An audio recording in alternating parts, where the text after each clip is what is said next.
Hi friends, कैसे हैं? उम्मीद करते हैं कि आप सभी को अच्छे होंगे। आपका मेरे चैनल सरकारी टैलेंट में एक बार फिर से बहुत बहुत स्वागत है। आज हम लोग एक्सरसाइज 6.3 पढ़ेंगे और उसमें देखेंगे क्या क्या प्रॉब्लम है और उसका सॉल्यूशन हम कैसे निकाल पाते हैं। उसके पहले हम एक्सरसाइज 6.3 पढ़ने से पहले हम जानेंगे कि त्रिभुज की समरूपता क्या है। पिछले क्लास में हमने और सब यानी कि दूसरे आकृतियों की सभी आकृतियों की समरूपता की कंडीशन हमने जाना था। उसका कंडीशन था समरूपता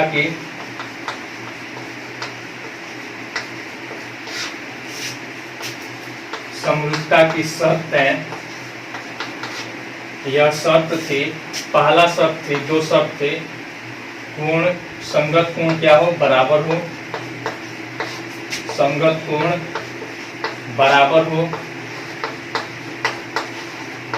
फिर दूसरा शर्त थे संगत भुजा समानुपाती हो, संगत भुजा समानुपाती हो।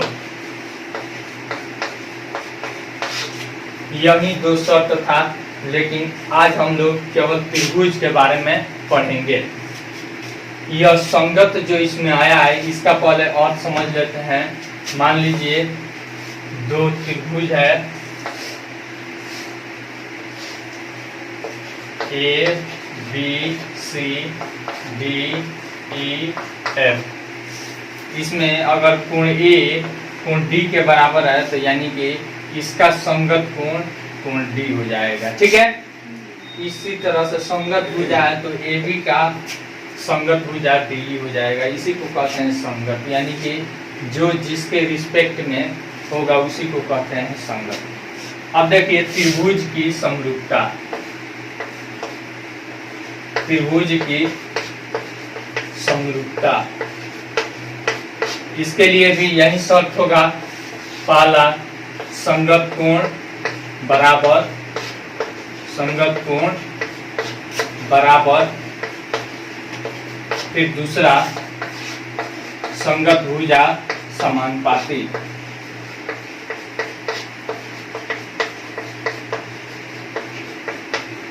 संगत भुजा समानुपाती। दूसरे फिगर में था कि हमको दोनों दिखाना पड़ता था, लेकिन त्रिभुज में क्या है, यह और यह एक दूसरे के करेस्पोंडिंग है, एक दूसरे के करेस्पोंडिंग है। अगर कोण बराबर होगा तो उसका भुजा भी क्या हो जाएंगे, समानुपाती हो जाएंगे। क्या हो जाएंगे, समानुपाती हो जाएंगे। इसको हम लोग सिद्ध करेंगे।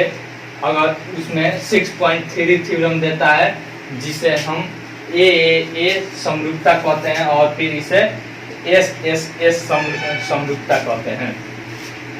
इस समरूपता को पढ़ने से पहले हम आपको जो 9th क्लास में आप लोगों ने पढ़ा है उसके बारे में याद दिलाएंगे कि क्या क्या हम लोगों ने पढ़ा है। हम लोगों ने सर्वांग समता की शर्तें पढ़ी है। सर्वांग समता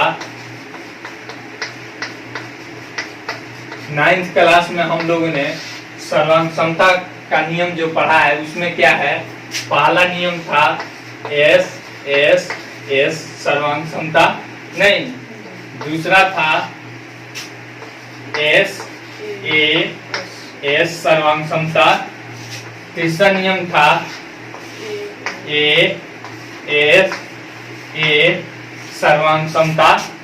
ठीक है ना। फिर उसके बाद चौथा नियम था RHS सर्वांग समता। यही ना नियम था, वह समरूपता का नियम है। क्या है, अभी हम आप लोगों ने जो 9th क्लास में पढ़ा है उसके बारे में बता रहे हैं। ठीक है ना। अभी हम 10th क्लास का नहीं बता रहे। अभी आप लोगों ने 9th क्लास में यह पढ़ा है, भुजा भुजा भुजा, भुजा कोण भुजा, कोण भुजा कोण, और फिर राइट एंगल हाइपोटेनस साइड, यानी कि समकोण त्रिभुज के लिए यह शर्त था कि वैसा समकोण त्रिभुज जिसका कोण और एक भुजा आपस में बराबर हो तो वे क्या होते हैं, सर्वांग सम होते हैं। लेकिन अभी हमको पढ़ना है समरूपता के बारे में।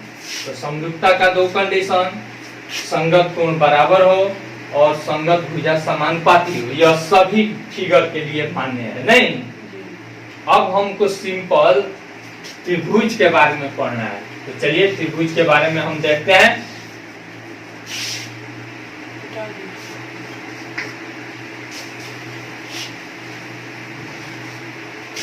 सिक्स 6.3 थ्योरम भी है।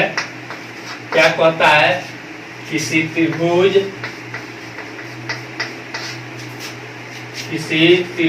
की कोण दूसरे त्रिभुज के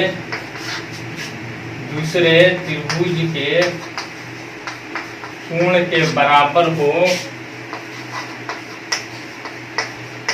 कोण के बराबर हो तो वह त्रिभुज क्या होती है, समरूप होती है। क्या होती है, समरूप होती है। ठीक है, केवल इसमें कोण कह रहा है। तो मान लीजिए हमको दे दिया कोण बी, कोण ए और फिर कोण सी। तो कोण ए कोण डी, कोण बी कोण सी के बराबर, कोण सी कोण एफ के बराबर है। तो हमको सिद्ध करना है त्रिभुज एबीसी समरूप त्रिभुज डीईएफ। ठीक है ना। तो पहले सॉल्यूशन हम लिखते हैं, जो चीज हमको दिया रहता है वो लिखते हैं, और जो चीज सिद्ध करना रहता है जिसे इंट्रोडक्शन भी इसको बोलते हैं, लिखेंगे। दिया है त्रिभुज एबीसी तथा डीईएफ में, त्रिभुज एबीसी तथा त्रिभुज डीईएफ में कोण ए बराबर कोण डी, कोण बी बराबर कोण ई तथा कोण सी बराबर कोण एफ। ठीक है, कोण सी बराबर कोण एफ। तो हमें सिद्ध करना है,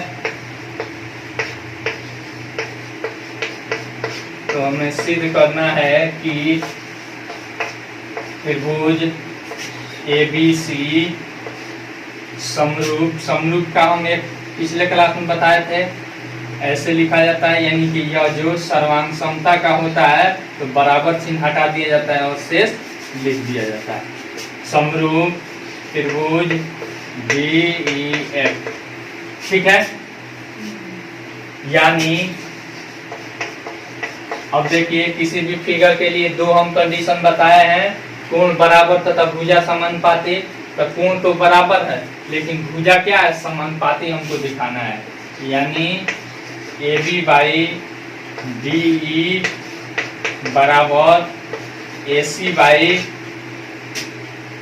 DF बराबर BC बाई EF। ठीक है, यह हमको दिखाना है।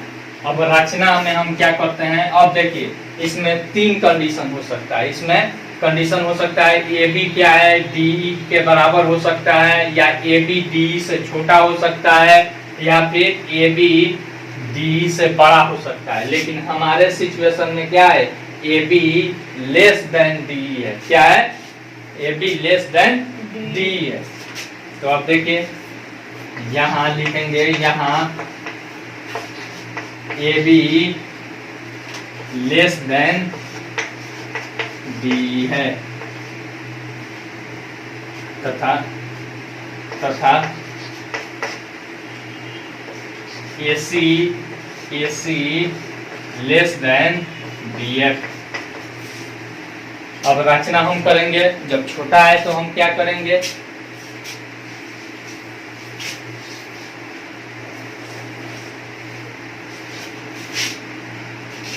रचना हम लिखेंगे। अब रचना में हम क्या करेंगे, AB बराबर यहाँ पे M और उधर N ले लेंगे, AP बराबर DM तथा AC बराबर DN काटा। ठीक है। अब देखिए DM यहाँ पे और फिर DN यहाँ पे हमने क्या कर लिया, काट लिया।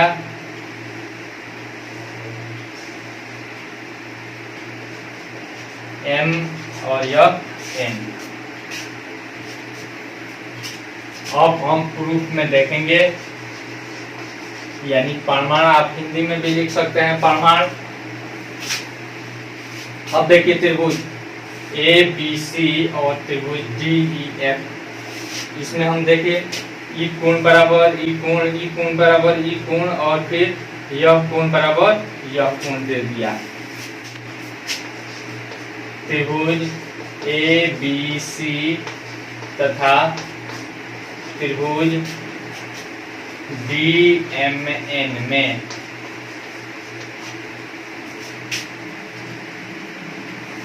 AB बराबर DM रचना से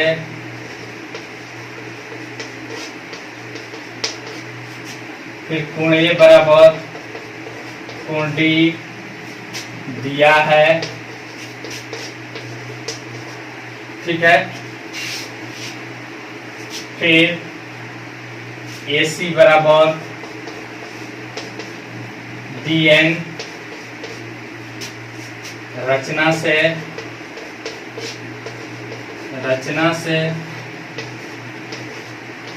अब देखिए तो SAS सर्वांग समता से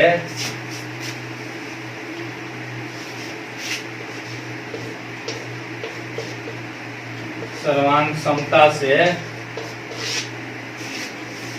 समता से त्रिभुज ABC सर्वांग सम त्रिभुज DMN, ठीक है। अब देखिए यह त्रिभुज और यह त्रिभुज क्या हो गया, सर्वांग सम हो गया, नहीं तो कोण B बराबर कोण M, ठीक है ना, और कोण C बराबर कोण N और BC बराबर MN, ठीक है ना। सर्वांग सम में हर चीज बराबर न हो जाता है। तो अब देखिए इतना हमारा हो गया, इसको मान लेंगे समीकरण 1 मान लेंगे, इसको मान लेंगे समीकरण 1। ठीक, इधर मिटा देते हैं, फिर लिखते हैं, जबकि यहाँ पे दिया है, क्या दिया है, यहाँ पे हमको दे दिया है कि यह कोण बराबर यह कोण, और हमने अभी सिद्ध कर लिया कि यह कोण बराबर यह कोण, तो यह और यह कोण बराबर हो जाएंगे। देखिए यहाँ पे तथा कोण B बराबर कोण E, कोण C बराबर कोण F दिया है, नहीं यह हो जाएगा समीकरण 2। समीकरण 1 तथा 2 से समीकरण 1 तथा 2 से अब देखिए तो इधर भी कोण B बराबर M और कोण B बराबर E, तो कोण E और M क्या हो जाएंगे, बराबर हो जाएंगे। कोण M बराबर कोण E तथा कोण N बराबर कोण F, कोण N बराबर कोण F, तथा यह क्या है, संगत कोण है, लिखेंगे तथा ये कोण M और E देखिए तो संगत कोण है कि नहीं। संगत कोण कहते हैं यह तिर्यक रेखा के एक ही ओर और दो रेखाओं के ऊपर साइड में या फिर नीचे साइड में एक ही साइड में रहते हैं, उसे क्या कहते हैं, करेस्पोंडिंग एंगल, यानी कि संगत कोण। तो कोण तथा ये संगत कोण है, तथा ये संगत कोण है।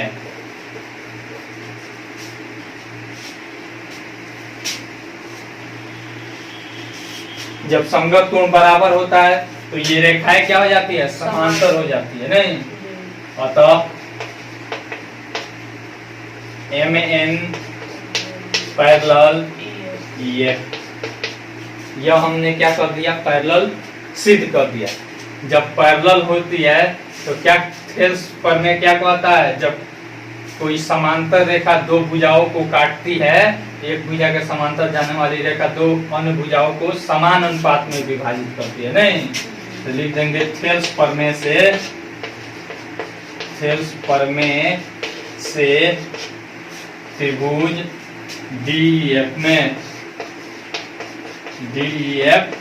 में देखिए तो हो जाएगा DM बाई ME बराबर क्या हो जाएगा, यहाँ पे DN बाई DF क्या हो जाएगा, NF। हमने इतना ला दिया। अब हमको कितना सिद्ध करना है, AB बाई DE सिद्ध करना है।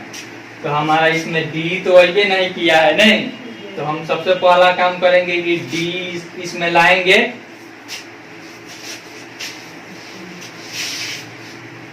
अब देखिए यहाँ पे DM है, ठीक है। अब इसमें ME अगर हम जोड़ देते हैं, DM प्लस ME जोड़ देते हैं तो DE आ जाएगा, लेकिन नीचे बच जाएगा क्या, हमारा नीचे बच जाएगा ME बच जाएगा।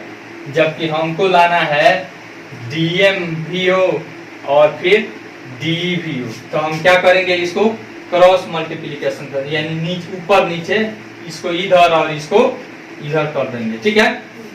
तो लिख देते हैं कि पहले इधर ला लीजिए, इसको ऊपर लेकर यहाँ पे आइए, यानी NF बाई DN बराबर ME बाई DM CN से,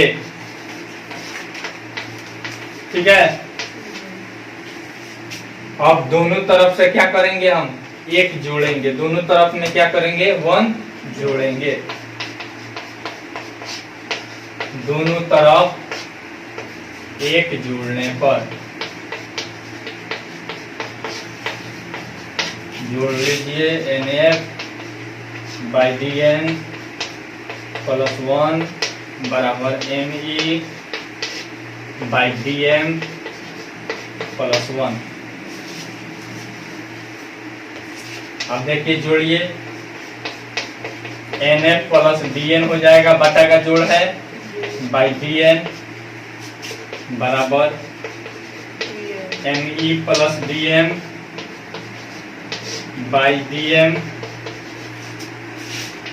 अब देखिए NF प्लस DN, NF किधर है, NF प्लस DN बराबर DE हो जाएगा या DF हो जाएगा, कितना हो जाएगा, DF बाई DN बराबर ME plus DM, ME plus DM बराबर DE हो जाएगा बाई कितना बचा इधर नीचे, DM, ठीक है।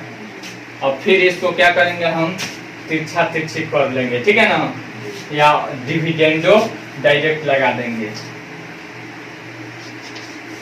यह इधर ला लीजिए, DM बाई DE बराबर, यह इधर लेकर आइए, DN बाई DF। चलिए यहाँ तक हो गया, फिर मिटा देते हैं। इसको भी संकेत में लिख दीजिए क्रॉस मल्टीप्लिकेशन से। इतना हो गया ना। अब DN के बदला में हम क्या लिख सकते हैं, ये भी लिख सकते हैं,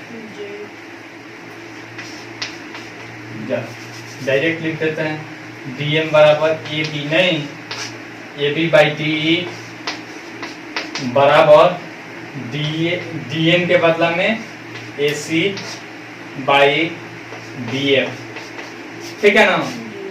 क्यों, कैसे आया, तो AB बराबर DM तथा AC बराबर DN, AC बराबर DN, इससे हमारा आया। इस प्रकार क्या, इसी प्रकार AB बाई DE बराबर AC बाई DF बराबर BC बाई EF, ठीक है ना। अतः हमारा क्या हो गया, हमने इसको सिद्ध कर दिया कि नहीं सिद्ध कर दिया कि समानुपाती है। अतः त्रिभुज ABC समरूप त्रिभुज DEF, ठीक है। यह हमारा क्या हो गया, सिद्ध हो गया। थ्योरम 6.3 इसको कहते हैं ए समरूपता, ठीक है ना। पहला हमने समरूपता क्या कर दिया, सिद्ध कर दिया।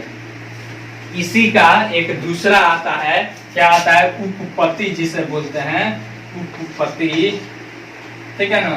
उपपत्ति इसको बोलते हैं ए समरूपता। क्या बोलते हैं, ए समरूपता। ये कैसे आ जाता है, मान लीजिए दो त्रिभुज है, केवल दो कोण बराबर है, तो तीसरा कोण ऑटोमेटिक बराबर नहीं हो जाएगा। क्यों बराबर होगा, क्योंकि त्रिभुज के तीनों कोणों का योग क्या हो जाता है, 180 डिग्री होता है। तो 180 में से दो बराबर कोण घटाएंगे तो तीसरा कोण भी क्या हो जाएगा, दोनों आपस में बराबर हो जाएंगे। इसीलिए इसको कहते हैं ए समरूपता। अगर दो कोण बराबर होता है दूसरे त्रिभुज के, तो वह किस नियम से समरूप हो जाता है, ए समरूपता से, ठीक है।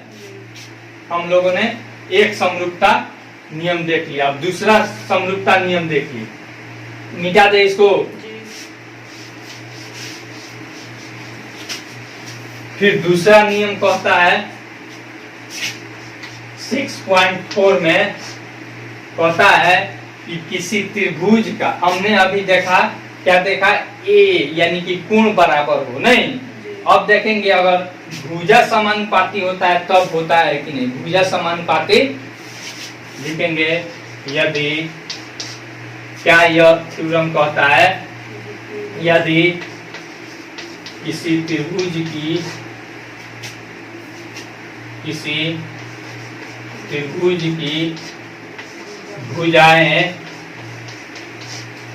अन्य त्रिभुज की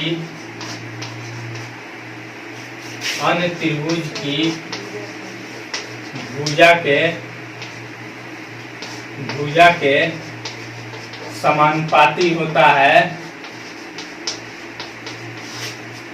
समानुपाती होता है, तो वह त्रिभुज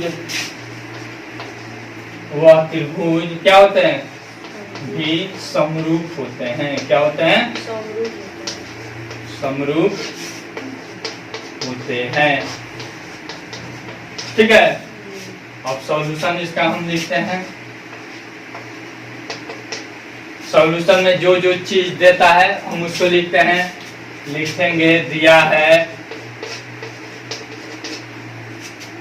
पहला वाला में हमारा कोण दिया था, लेकिन इसमें क्या दिया है, भुजा समानुपाती दिया है। क्या दिया है, भुजा समानुपाती दिया है। अब देखिए दिया है त्रिभुज ABC तथा, इसी फिगर पे हम आपको बता देते हैं, तथा त्रिभुज DEF में क्या दिया है, AB बाई DE बराबर AC बाई DF बराबर BC बाई EF, ठीक है। तो हमें सिद्ध करना है, तो हमें सिद्ध करना है कि, क्या सिद्ध करना है, यानी कि सभी कोण बराबर, या फिर त्रिभुज ABC समरूप त्रिभुज DEF, यानी एक भुजा समानुपाती दे दिया है, तो हमको क्या सिद्ध करना है, कोण बराबर हो। क्या सिद्ध करना है, कोण बराबर हो, यानी कोण A बराबर कोण D, फिर कोण B बराबर कोण E, पूर्ण C बराबर पूर्ण A, यही ना सिद्ध करना है। अब इसके लिए रचना हम लिखेंगे, मिटा देते हैं ऊपर। हमारा रचना होगा, पहले कंडीशन इसमें क्या है, इसमें हमारा पहले कंडीशन पहले हम देखते हैं। इसमें भी 3 कंडीशन हो सकता है, या तो ए बी डी के बराबर होगा, या ए बी डी से छोटा होगा, या ए बी डी से बड़ा होगा। लेकिन हमारे यहाँ पे फिगर के अनुसार क्या है, ए बी क्या है, डी से छोटा है। यहाँ पे पहले वो लिख देते हैं, यहाँ A be less than D तथा AC लेस देन DF है। ठीक है, यह हो गया हमारा। तो अब हम रचना लिखेंगे। रचना AB बराबर DM और AC बराबर DN काटा तथा मिलाया। ठीक है ना।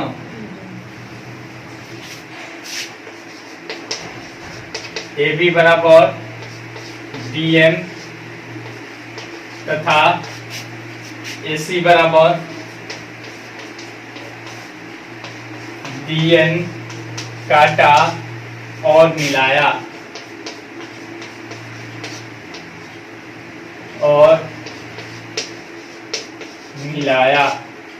ठीक है। हमने काट कर क्या कर दिया, मिला दिया है। अब क्या करना है हमको, रचना हमने लिख दिया। और प्रमाण हम देखेंगे, क्या करेंगे, प्रमाण देखेंगे। मिटा दे इसको।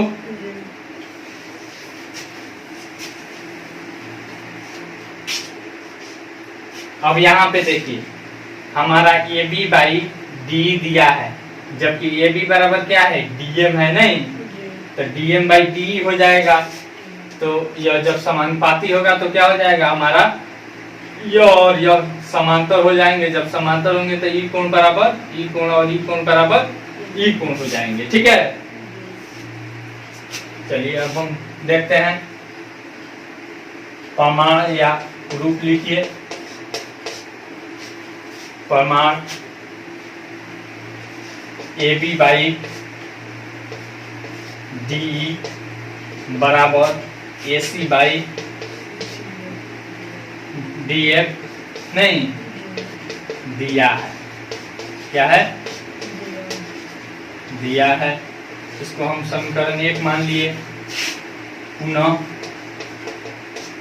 अब ए बी के बदला में हम क्या लिखेंगे, ए बी के बदला में हम डीएम लिख सकते हैं, डीएम बाई डी। ठीक है, बराबर एसी के बदला में डीएन बाई डीएफ। यह हो जाएगा समीकरण। आप इसको और भी तोड़िएगा तो क्रॉस मल्टीप्लिकेशन ऐसे कर लीजिए और फिर इसमें से 1 घटा लीजिए। चलिए हम पूरा कर देते हैं। यहाँ पे DF by DN, DF by DN, फिर बराबर डी बाई डीएम। अब इसमें दोनों तरफ से क्या करेंगे, 1 घटाएंगे। दोनों तरफ 1 घटाने पर, 1 घटाने पर ऊपर बनाते हैं।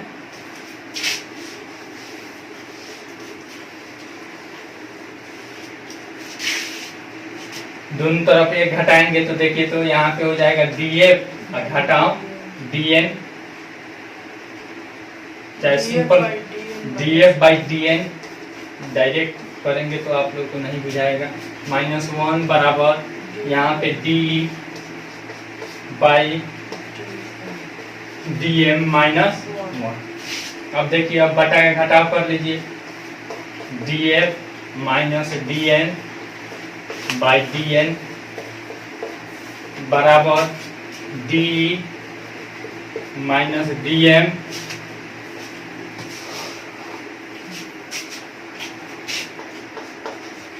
By DM. फिर या का चिन्ह दे दीजिए, डीएफ में से डीएन जाएगा, डीएफ में से डीएन क्या हो जाएगा, एनएफ बाई डीएन बराबर डी में से डीएम जाएगा, क्या बचेगा, सीएम बचेगा, ईएम बचेगा, क्या बचेगा, ईएम चाहे एमई लिखिए बाई डीएम।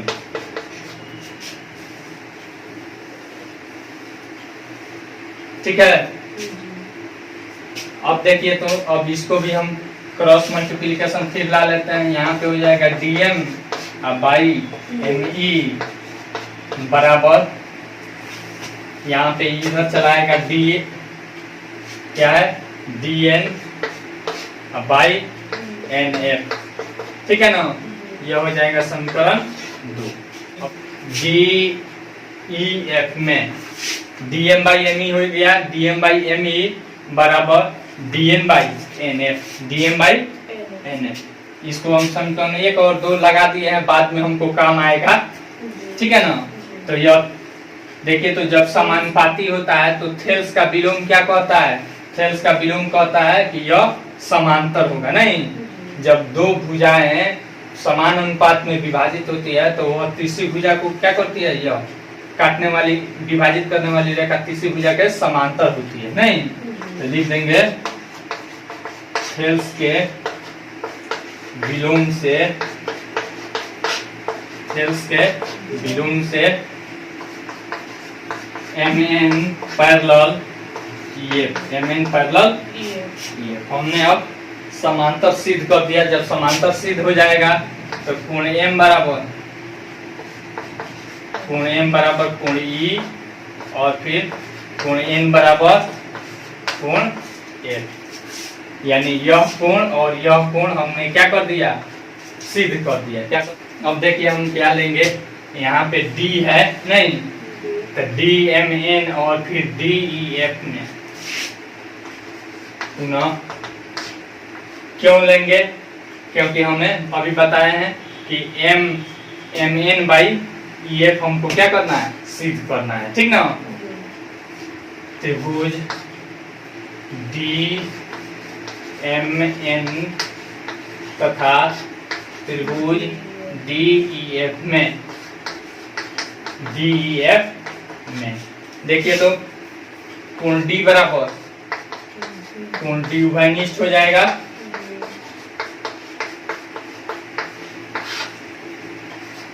कोण M बराबर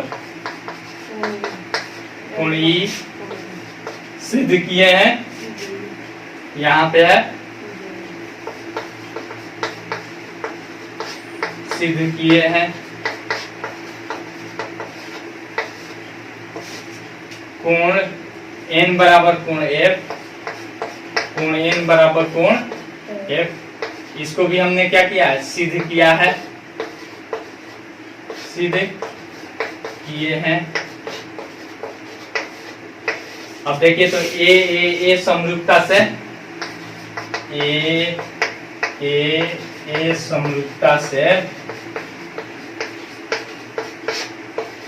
समरूपता से त्रिभुज DMN समरूप त्रिभुज DEF।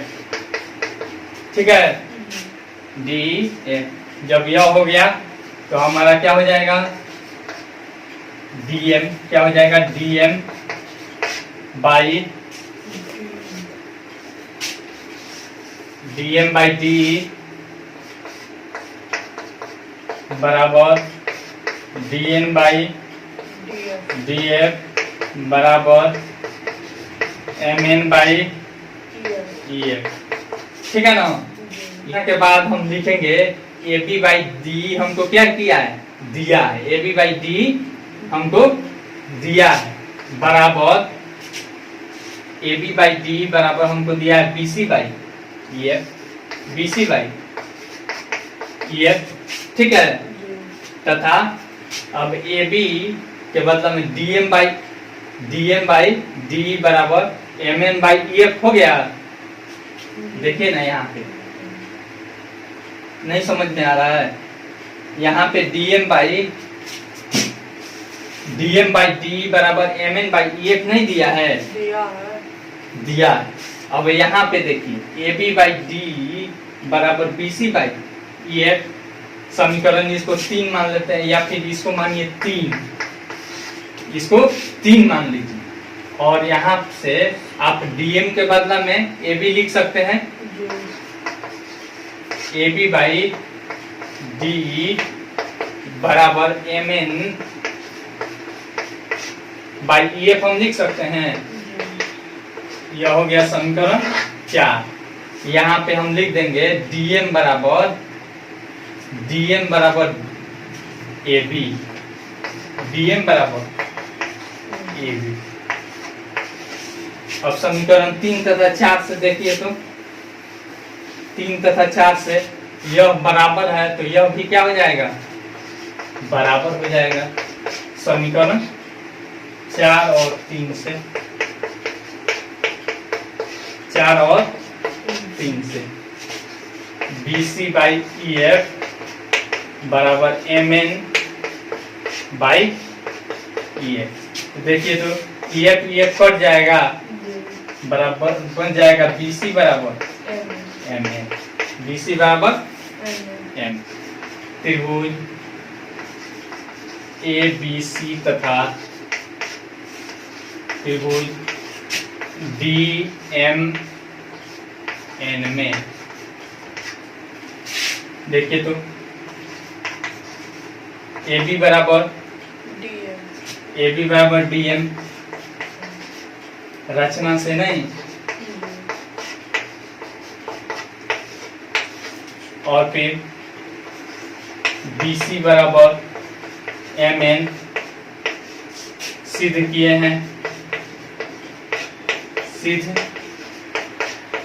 हैं, फिर उसके बाद ए सी बराबर डी एन, ठीक है ना, ए सी बराबर डी एन। यह भी रचना से, यह भी क्या हो गया? रचना से। तो एस सर्वांग समता से त्रिभुज ए बी सी सर्वांग सम त्रिभुज डी एम एन, ठीक है। तो यहाँ पे आता कोण ए बराबर कोण डी, कोण बी बराबर कोण एम, कोण सी बराबर कोण एन, ठीक है। अब देखिए कोण एम बराबर कोण हमने ई सिद्ध किया है पहले, और फिर कोण एन बराबर कोण एफ हमने सिद्ध किया था, ठीक ना। तो फिर पुनः त्रिभुज ए बी सी और त्रिभुज डी एफ में हम देखेंगे।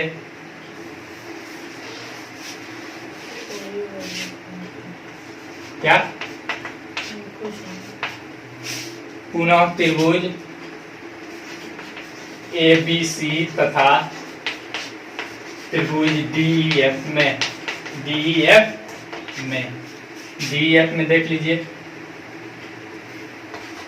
कोण ए बराबर कोण डी नहीं सिद्ध किए हैं,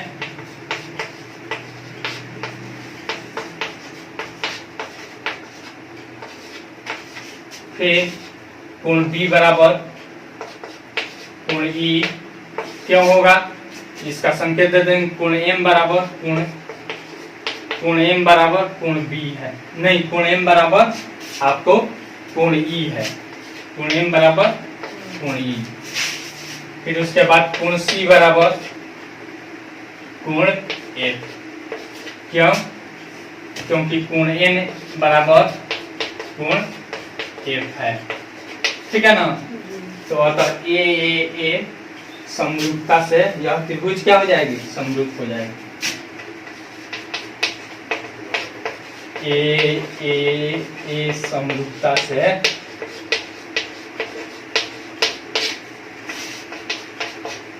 त्रिभुज ए बी सी समरूप त्रिभुज डी ई एफ, यही ना प्रूफ करना था।